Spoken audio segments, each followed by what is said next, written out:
Film ini berlatar belakang di sebuah desa terpencil di negara Chili, tepatnya pada tahun 1881. Dan kisah akan berfokus kepada seorang gadis remaja keturunan suku Indian bernama Rosa, di mana di umurnya yang masih sangat belia, Rosa sudah bekerja sebagai pelayan di sebuah keluarga berkebangsaan Jerman, sekaligus pemilik peternakan domba terbesar yang terdiri dari Tuan Stefan sebagai kepala keluarga. Kemudian ada sang istri dan kedua anak laki-lakinya bernama Franz dan Prosan.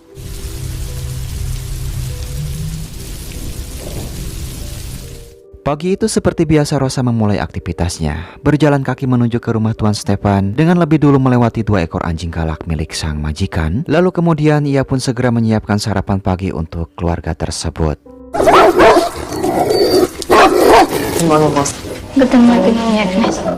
Setelah itu Rosa lanjut kembali ke belakang dan ikut berdoa bersama-sama. Namun di sini tiba-tiba ia mendengar sesuatu dari arah peternakan hingga membuatnya menjadi penasaran dan segera berlari keluar rumah. Di mana saat itu Rosa harus dibuat terkejut ketika melihat semua domba milik Tuan Stefan sudah mati terkapar. Tanpa sedikit pun ia mengetahui tentang apa yang sebenarnya terjadi kepada domba-domba tersebut dengan tali simpul yang melingkar di setiap lehernya masing-masing.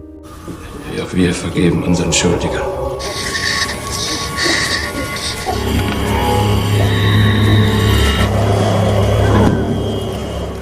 Hingga tak lama kemudian ayah Rosa pun telah tiba di sana. Kala itu Tuan Stefan menunjukkan tali simpul yang sekaligus langsung mencurigai ayah Rosa. Lantaran ia sangat yakin kalau tali simpul tersebut hanya dimiliki oleh suku Indian yang tentu saja langsung dibantah olehnya.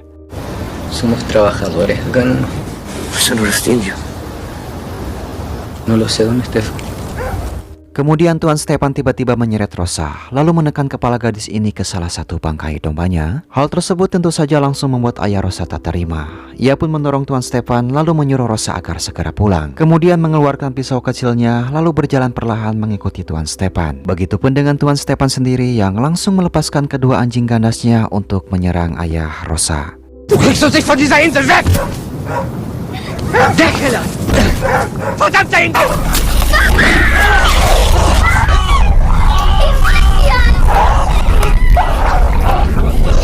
Bahkan tak cukup sampai di situ, Tuan Stefan pun dengan sengaja menahan agar gadis remaja ini bisa menyaksikan kematian ayahnya yang begitu tragis tanpa mampu berbuat apa-apa.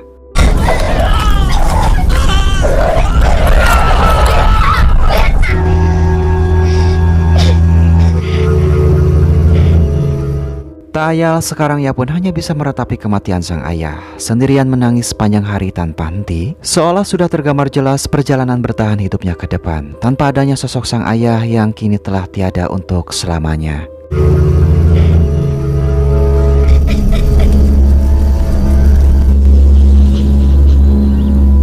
Lanjut di keesokan harinya, tampak Rosa pun sudah berada di kuburan sang ayah untuk menancapkan salib di atasnya. Namun tak lama kemudian keluarga Stefan datang, di mana saat itu istrinya mencabut salib tersebut lantaran ayah Rosa bukan beragama Kristen. Hal tersebut tentu saja membuat Rosa semakin bertambah sakit hati. Dengan kesal ia pun merebut kembali salibnya, lalu memilih segera pergi dari sana, seraya menyimpan dendam yang begitu besar terhadap mereka. Er glaubte nicht an den Herrgott, mein Kind.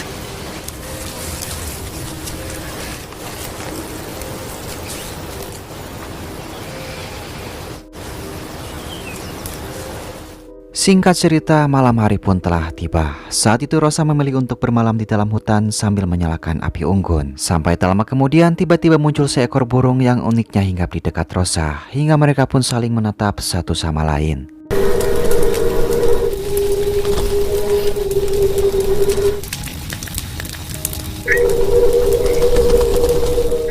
Lanjut di keesokan harinya, tampak Rosa pun sudah pergi meninggalkan desa untuk menemui wali kota guna meminta keadilan atas kematian sang ayah. Namun sial, di sini sang wali kota sama sekali enggan berurusan dengan keluarga pendatang dan dengan tegas menolak mentah-mentah kalau dirinya tak bisa membantu. Bahkan ia pun dengan tega menyampaikan jika ayah Rosa itu mati karena telah digigit anjing, sehingga mana mungkin dirinya bisa memenjarakan anjing-anjing itu. Papá lo mató un perro. De decirte las cosas como son. Sebuah perkataan yang seketika membuat Rosa merasa sakit hati. Kemudian ia pun memilih untuk meninggalkan sang wali kota dengan perasaan kecewa. Lalu mendatangi sebuah gereja dan bertemu dengan seorang pastor, berharap kalau ia bisa mendapat dukungan dari pembuka agama tersebut. Fuiste a pedirle justicia a Chile. Ahora venía a pedírsela a Dios. Entonces, Pero no te has pedido justicia a ti. Setelah menikmati teh hangat pemberian sang pastor, Rosa pun disarankan agar ia sebaiknya mencoba meminta bantuan kepada pria bernama Matteo. Matteo merupakan seorang keturunan Indian yang memiliki kekuatan sihir kuno yang kini tinggal di dalam hutan. Dan singkatnya, tanpa menunggu lama, Rosa pun langsung bergegas pergi menuju ke rumah Matteo.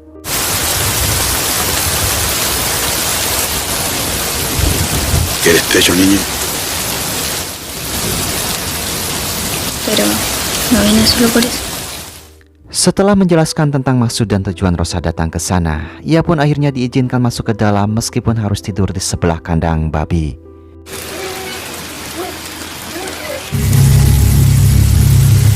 Di keesokan paginya, Rosa pun ikut membantu Matteo menjaring ikan di laut. Ia bertugas membersihkan ikan hasil tangkapan, di mana saat itu Matteo melihat kemampuan Rosa ketika menggunakan pisau yang tentu saja akan sangat penting untuk kedepannya.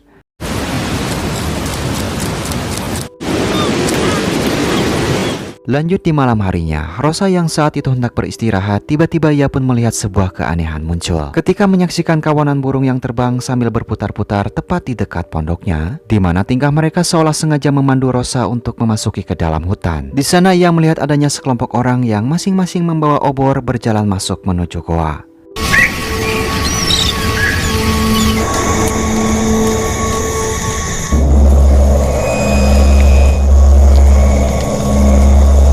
Dan karena merasa penasaran, Rosa pun diam-diam mengikuti mereka dari belakang. Namun anehnya gua itu ternyata merupakan sebuah jalan buntu, dan orang-orang tersebut tiba-tiba menghilang begitu saja tanpa meninggalkan jejak.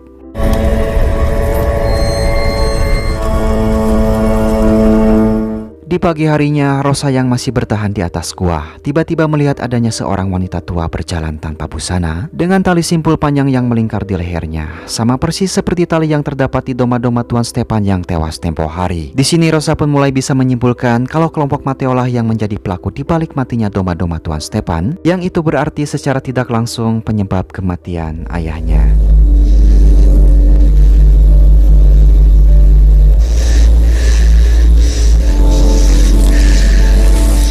Saat itu Rosa kembali menemui Matteo yang sedang mencala ikan. Ia pun tampak begitu sangat marah dan meminta pertanggungjawaban Matteo atas kematian ayahnya. Namun karena merasa putus asa, Rosa pun nekat menenggelamkan dirinya ke dalam laut.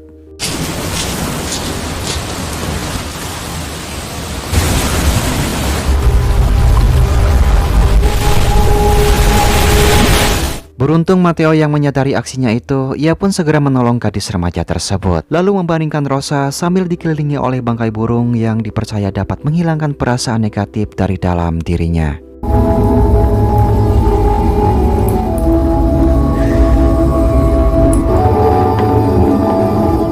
Setelah semuanya baik-baik saja, Matteo menjelaskan jika ayah Rosa mati bukanlah disebabkan oleh kelompoknya, melainkan sebagian besar pendatang asing memang sudah menyepelekan suku Indian, seolah nyawa mereka pun sama sekali tak ada harganya. Mendengar hal tersebut, seketika gejolak dendam Rosa pun kembali memuncak. Dengan hati dan jiwanya yang mulai dirasuki oleh kebencian, lalu tanpa ragu ia pun menyampaikan sebuah keinginan kepada Matteo. Jika dia ingin sesuatu terjadi kepada keluarga Stepan, yaitu sebuah penderitaan, sebelum pada akhirnya kematian merenggut nyawa mereka. ¿Qué me pediría él? Justicia. Le doy. El que lo mató. Voy a hablar con mi gente. Di keesokan harinya, Rosa didatangi oleh Aurora, yaitu si wanita tua yang sebelumnya sempat ia lihat ketika menarik tali simpul di tengah hutan. Rupanya kedatangan Aurora di sana ternyata permintaan dari Matteo langsung untuk mulai membimbing Rosa agar mengenal lebih jauh lagi tentang kekuatan sihir mereka.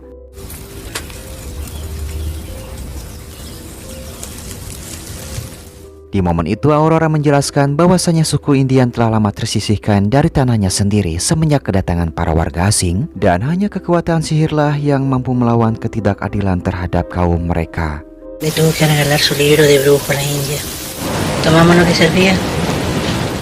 Tak lama kemudian mereka pun tiba di sebuah gua rahasia untuk memulai ritualnya. Dan di waktu bersamaan, tepatnya di kediaman Tuan Stepan, istrinya baru menyadari kalau kedua putranya telah menghilang secara misterius. Bahkan anehnya ia hanya mendapati 2 ekor anjing peliharaan yang sudah berada di kamar sang anak.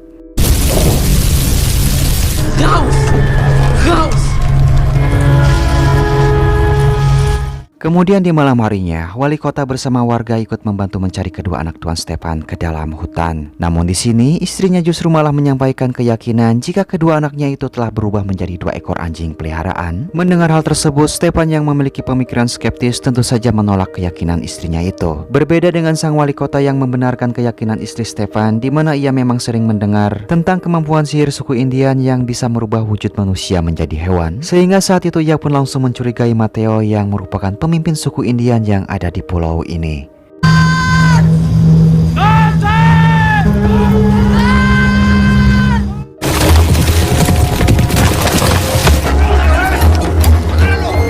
Dan di keesokan harinya, Matteo pun ditangkap bersama beberapa orang anggotanya. Mereka diperlakukan sangat kasar, dipukul, ditendang, dan dipaksa masuk ke dalam kereta kuda, di mana saat itu Rosa pun hanya bisa melihat kejadian tersebut dengan pasrah tanpa bisa melakukan apa-apa.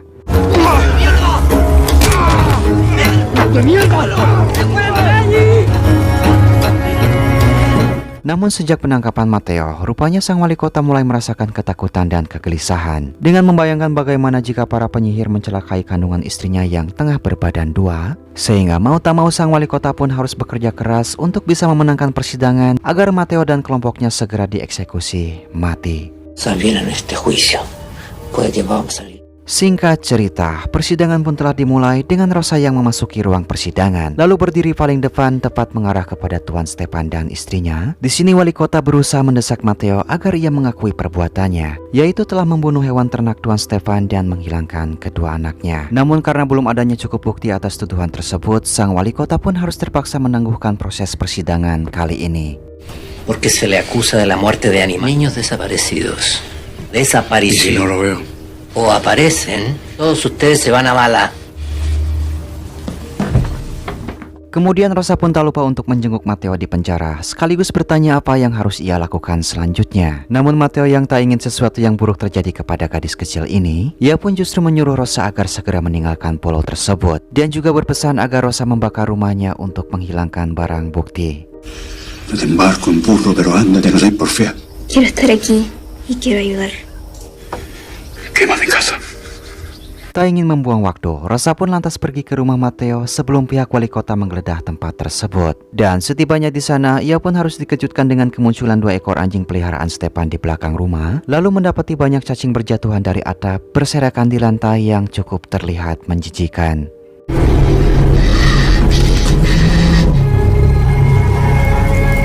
Merasa penasaran dengan apa yang ada di atap, lantas Rosa pun langsung naik untuk memeriksa lantai atas dan melihat banyaknya bangkai burung yang sudah mulai membusuk. Selain itu Rosa pun menemukan sebuah gelang simpul, kemudian mengambilnya, lalu segera membakar rumah tersebut sesuai perintah dari Matteo.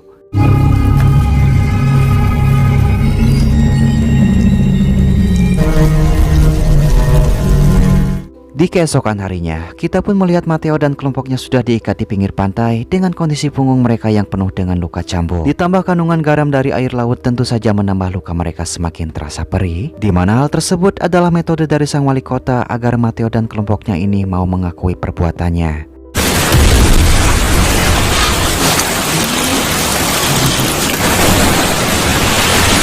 Tak lama kemudian, Rosa pun datang menerobos ke tengah kerumunan. Ia berusaha menolong Matteo, namun langkahnya harus dihadang oleh para penjaga. Di sini Aurora yang ternyata juga berada di tempat tersebut memberikan isyarat kepada Rosa agar ia segera ikut bersamanya. Di mana saat itu Aurora membawa Rosa masuk ke dalam hutan untuk melakukan sebuah ritual di dekat air terjun, lalu menyuruh gadis ini memakan tanaman khusus.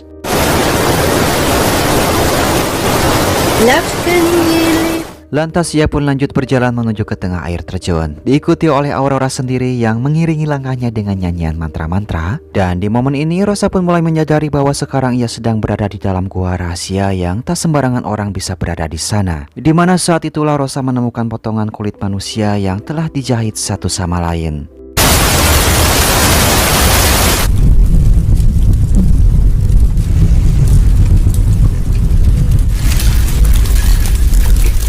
Di hari berikutnya, Rosa mengamati istri sang wali kota yang kali itu tengah berjalan di tengah derasnya hujan. Kemudian secara diam-diam, ia pun lantas mengikutinya dari belakang. Lalu mendatangi istri sang wali kota dan mulai berpura-pura sedang membutuhkan tempat berteduh.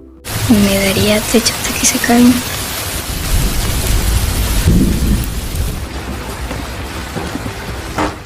Setelah diizinkan masuk ke dalam rumah, ia pun mulai melancarkan aksinya, yaitu menyimpan sebuah barang di salah satu tempat tersembunyi sebagai cara untuk meneror keluarga sang wali kota. Kemudian selanjutnya Aurora mengikat potongan kulit manusia ke bagian perut Rosa. Yang tak lama kemudian tiba-tiba mereka dikejutkan oleh Stepan dan anak buahnya yang melemparkan batu ke dalam rumah.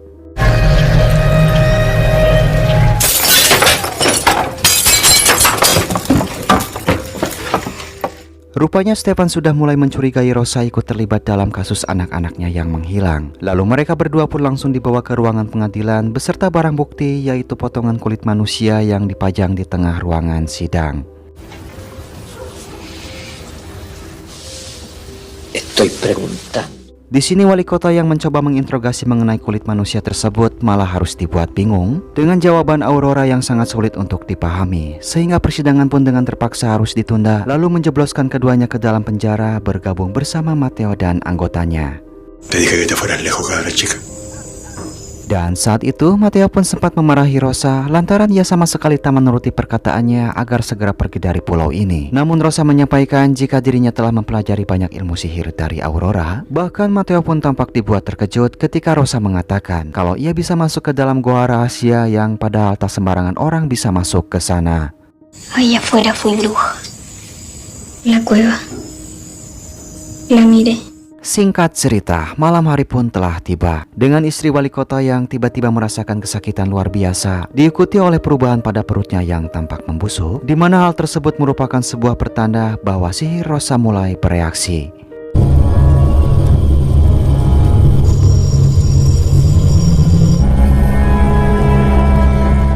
Hingga tak lama kemudian, sang wali kota pun masuk ke dalam sel penjara dengan wajah panik pucat pasi. Di sini ia pun mencoba meminta bantuan kepada Mateo dengan imbalan akan membebaskan mereka semua. Dan awalnya Mateo menolak untuk membantu sang wali kota. Namun saat itu Rosa menyanggupi dengan mengatakan bahwa dirinya dapat menyelamatkan istri sang wali kota.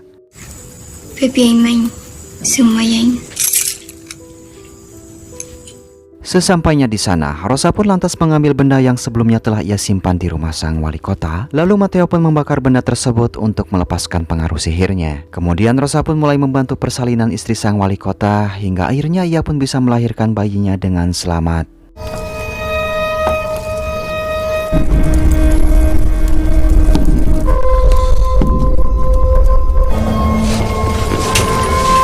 Mengetahui istri dan anaknya sudah dalam keadaan selamat, sang wali kota pun sangat berterima kasih dan berjanji akan membebaskan mereka di persidangan nanti. Muchas gracias. Di keesokan paginya, Stepan dan istrinya mengunjungi rumah wali kota untuk memberikan hadiah mainan berupa patung domba. Namun tentu saja ini bukanlah semata-mata sebuah hadiah, tetapi patung tersebut merupakan simbol ancaman jika sampai wali kota berani meloloskan Mateo dan anggotanya dari hukuman mati.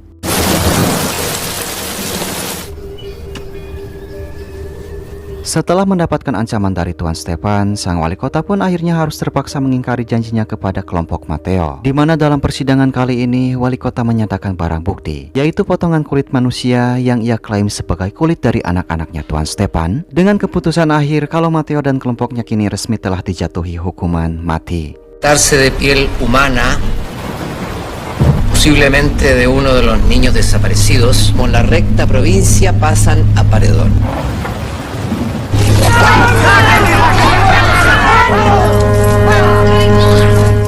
Keputusan persidangan itu rupanya langsung membuat Mateo terguncang hingga menyebabkannya mengalami kelumpuhan mendadak. Merasa putus asa lantaran telah dikhianati oleh sang wali kota, ia pun kemudian menyuruh Rosa agar membuatkan racikan racun dari tumbuhan yang ia simpan di dalam tasnya. Hingga tak lama kemudian Mateo tanpa ragu untuk meminum racun tersebut, sampai akhirnya pria tua ini pun perlahan-lahan menghembuskan napas terakhirnya. Eres buena para los cuchillos. Siempre te voy a abrigar, cabra chica.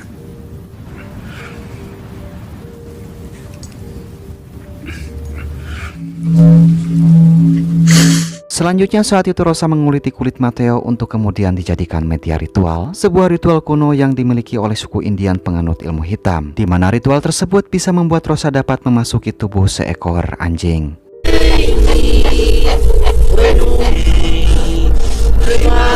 Dalam bentuk binatang itulah, Rosa pun berjalan menyelinap masuk ke rumah wali kota sambil menggeram dan menggonggong tepat di hadapan istri wali kota.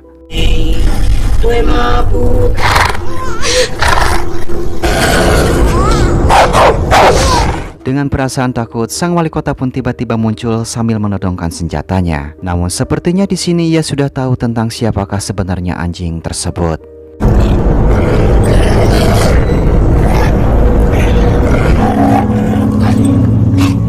Lantaran merasa takut, ia pun langsung mengeluarkan Rosa dan yang lainnya dari dalam penjara.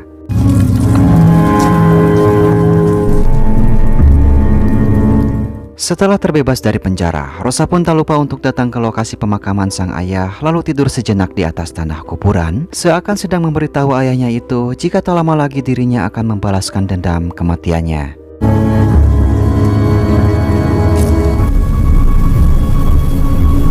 Dan di momen ini, Rosa pun sudah mulai merasakan kalau dirinya telah mewarisi kekuatan sihir kuno suku Indian. Juga terungkap jika anak-anak Stefan memang telah berubah menjadi anjing. Di mana saat itu ia pun menggunakan kekuatan sihirnya untuk membalaskan dendam sang ayah dengan menyuruh anak-anak Tuan Stefan pulang ke rumah untuk menghabisi kedua orang tuanya.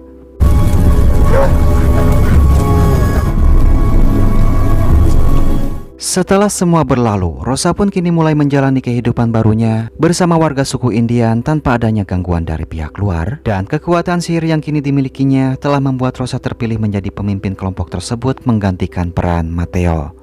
Lalu film pun tamat.